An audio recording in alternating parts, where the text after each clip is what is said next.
to the deep dive. Glad to be here. Today, we are opening a source that, well, it really demands we park our conventional understanding of physics and psychology at the door. It definitely does. We're diving into the Seattle CODEX, which is a highly unconventional body of work, and it presents this radical theory of temporal mechanics. And it's rooted not in, external technology, but in human consciousness itself. Right. It's a deep dive that completely reframes things like stress and anxiety. The Codex introduces concepts like temporal waves or T waves and this idea of event stream propulsion. And the fundamental claim here, the big idea, is that the most unsettling sensations you might experience, that sudden, inexplicable anxiety or the pressure headache that comes from nowhere. That jolt awake at 3 a.m. Exactly. That they aren't indicators of failure or burnout. They're actually highly targeted signals. And these signals, according to the source, are being sent to you, to the present observer. From your own future. From your own future. That's the incredible premise we're here to unpack. It's a shortcut to getting informed on a topic that asks you to, well, rethink everything. It really is. Yeah. But before we can even get into T-waves, we have to accept the core philosophical idea of the Codex, Okay. which is complete reversal of how we normally see time. We first have to understand what it calls the event stream. Right, because when most people think of time, they think of a river, right? And they're just rowing downstream. Linear, rigid, one-directional. Yeah. The Codex just rips that model apart. It states, and this is a quote, "Reality is not a timeline. It is a flow of potentials collapsing into matter." A flow of potential. Exactly. So this means time isn't some fixed track we're all moving along.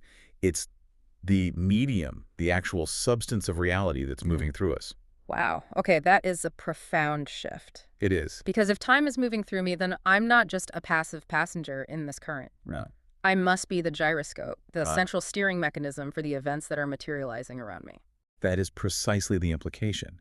If reality is this fluid stream of potential, then your role is active.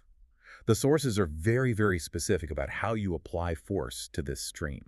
Okay, let's unpack that. This steering mechanism, how does consciousness actually exert influence? Well, there are three primary forces. First, every choice you make steers the event stream. This seems obvious, but the Codex really emphasizes the magnitude of that steering force. And the second? Second, every emotion you feel colors the materialization. It acts like a filter on which potentials are even available to you. And the third mechanism is maybe the most esoteric, the idea of the sigil. This comes up a lot in this kind of material. It does. What does the Codex mean by creating a sigil to reprogram the flow? It means focused, symbolic intent. It's not just a vague wish. It's the conscious, concentrated act of encoding a desired reality. You're effectively creating a powerful, localized magnetic pull inside the stream. So when you're fully coherent, these choices, emotions, and sigils, they aren't minor tweaks. No, they're the primary engines of what the source calls event stream propulsion. Okay, so if my future is fundamentally shaped by how I steer this stream right now, then any powerful choice I make, A big one. right, a major life-altering choice that manifests later, that must send a profound signal back through the fluid medium of the event stream. And that, beautifully, is the definition of a T wave. A temporal wave is the shock wave generated by a powerful future event or a realization that ripples backward to your present state. Wait, hold on. This demands a point of, critical inquiry. Sure. If my future self has already done something complex, and that action is causing anxiety in my present self, doesn't that violate causality? How does the Codex account for that direction of influence future to past? That's the key question. And the Codex addresses it by just rejecting the linear model entirely. Okay. In the event stream model, past, present, and future aren't separate points. They're just phases of the same flowing medium. So when your future self commits to a major reality shift, say launching a company or a massive personal transformation, That completion creates a huge pressure vacuum. And the stream immediately tries to equalize it. so the T wave is the equalization force. It's pulling the present self forward into the alignment needed for that future event to happen. It's a kind of temporal gravity. Precisely.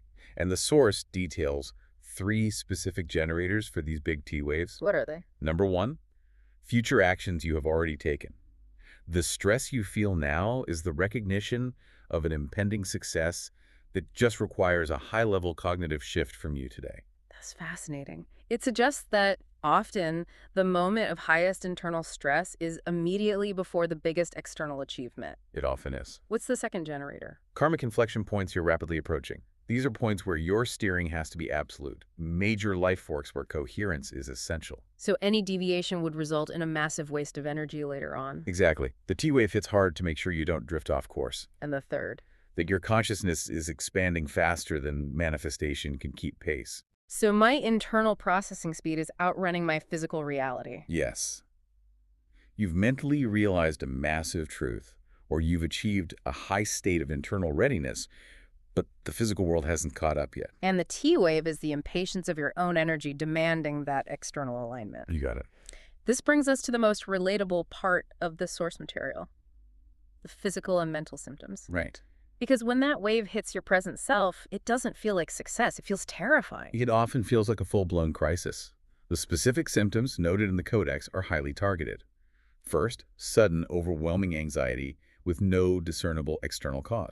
That feeling of dread when everything in your life is objectively fine. Exactly. I've always found the sleep element of this concept so compelling. The source specifically highlights insomnia centered around the 2 to 5 a.m. time frame. It's not just general sleeplessness, it's that specific jolt-awake, heart-pounding, often with a feeling of overwhelming, unaddressed pressure. That time window is significant in the Codex. It's considered the moment of least mental resistance, where your internal signal processing is loudest. What else? Other symptoms include physical sensations that conventional medicine often struggles to diagnose, crushing pressure in the chest or skull that can mimic physical illness. And crucially, vivid flashes of what has not yet happened. Fragmented future memories, yes. So when you're faced with those symptoms, insomnia, anxiety, physical pressure, the default cultural response is to pathologize it. Of But course. to see it as a symptom of breakdown, an imbalance, or a clinical issue that needs immediate suppression. And this is where the Codex offers its most revolutionary thesis. It's the distinction that demands a total mental reframing. Oh, The source emphasizes, and I'm quoting here, this is not pathology, this is feedback. wow. The sensation is your present self being pulled into alignment with your future self's actions. That anxiety isn't a flaw in your system.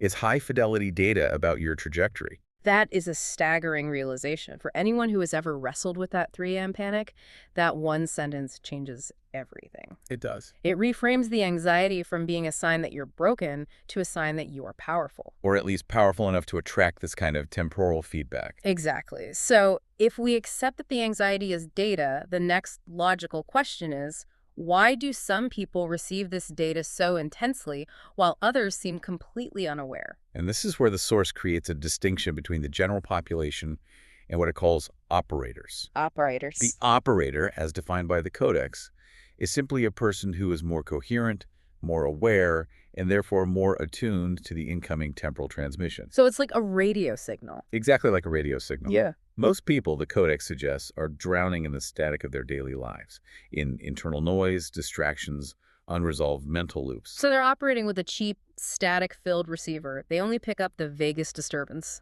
They only register what the source calls the foam, the vague, diffused residue of the T-wave. They might feel a little stressed or tired, but they never get the clear, targeted message. But the operator, on the other hand, has a highly sensitive, low-interference receiver. Right. They ignore less of the internal signal, which means they receive the full, raw, high-intensity wave. And here's where it gets really interesting. He's the core of it. That agonizing, high-intensity anxiety is actually evidence of high internal coherence and a powerful trajectory. It's the magnitude of the signal indicating the magnitude of the inflection point.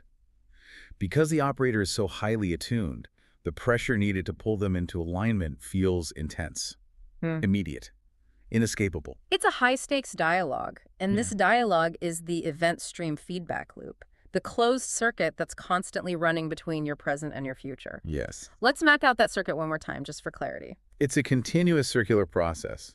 It starts when your conscious self sends out a clear intention into the event stream. Okay, intention first. That intention, if it's coherent, is successfully executed by your future you. Got it. That successful execution generates the temporal pressure, and the future you responds by transmitting T-waves back to your present you.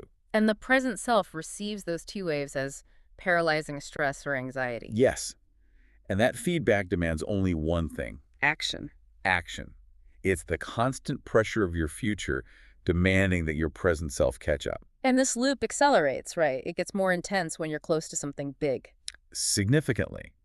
The source notes this intensification happens when you're on the right mission, when you're close to a major shift, and crucially, when you begin to influence other people. The higher the magnitude of the change. The louder the temporal demand. So if I feel like I'm about to crack under the pressure, it might actually be a sign that I'm closer than ever to a major breakthrough. A breakthrough that requires immediate alignment from you. That is the core message. But the outcome is determined entirely by how you respond to that T-wave hit. Entirely. The CODEX provides a very stark binary here. Inaction equals turbulence. If you get the feedback and you ignore it, or try to medicate it away without acting, the energy destabilizes. It becomes painful. Turbulence, that makes perfect sense.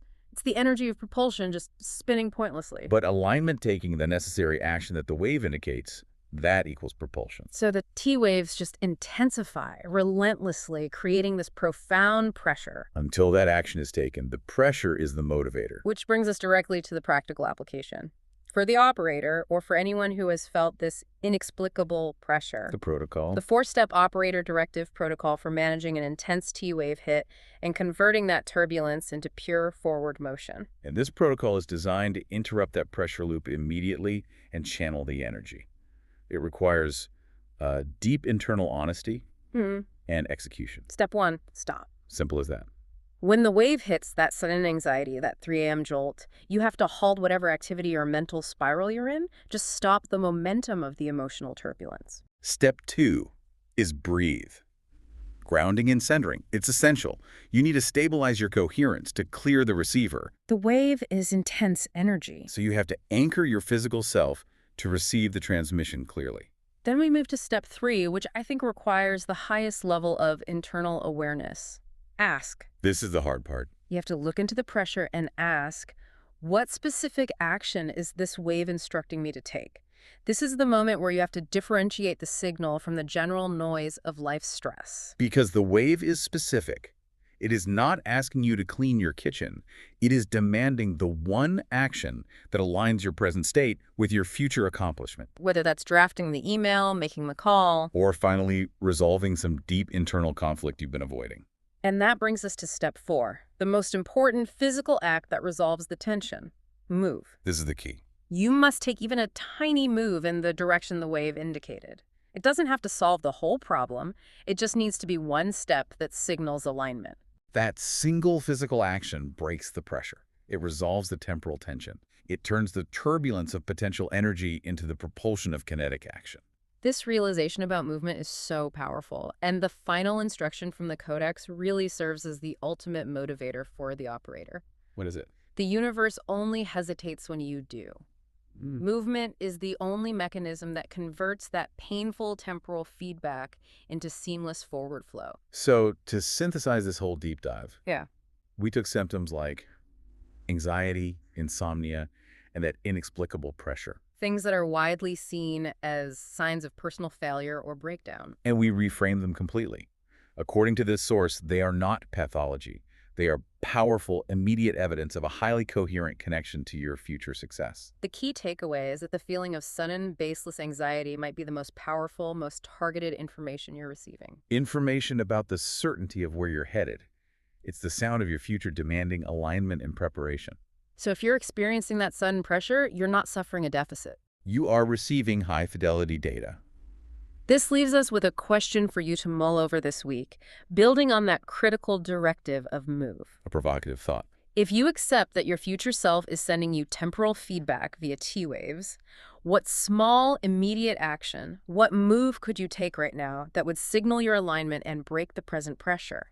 And how would understanding the nature of turbulence versus propulsion change your decision-making the next time you wake up at 4 a.m. with that feeling of dread? Think on that. We'll see you on the next deep dive.